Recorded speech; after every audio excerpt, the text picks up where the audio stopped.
qu'ils arrêtent de créer la violence. Mais voyez-vous, la Constitution, elle a été votée par le peuple, ça veut dire par chacun de nous.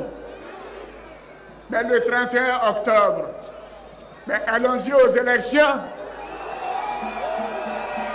Et le peuple de Côte d'Ivoire choisira. On n'a pas besoin d'aller mettre des troncs d'arbres, de casser des bus, de brûler des maisons pour empêcher quelqu'un d'être candidat.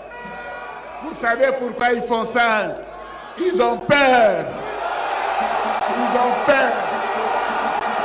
Oui, parce qu'ils savent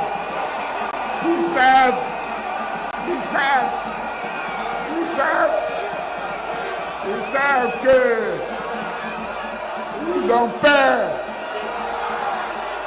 Ce sont des peureux. La suite, on la connaît tous.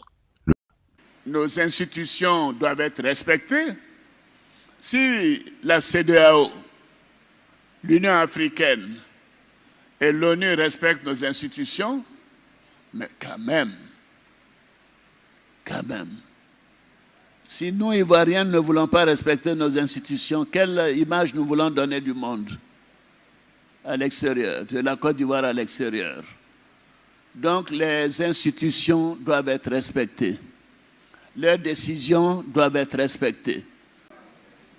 On parle de parrainage, mais c'est à les trois grands partis, le RHDP, le PDCI et le FPI, qui ont demandé le parrainage pour éliminer les candidatures fantaisistes.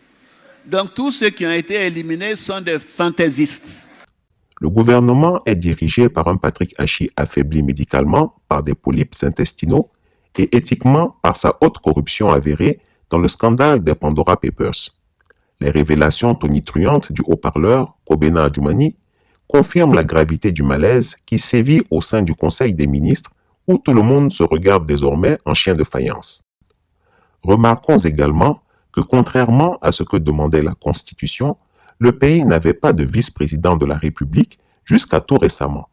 Le poste, qui était vacant depuis la démission cinglante de Daniel Kablan-Duncan en 2020, a été comblé par la nomination de Kone Tiemoko Melie le 19 avril 2022.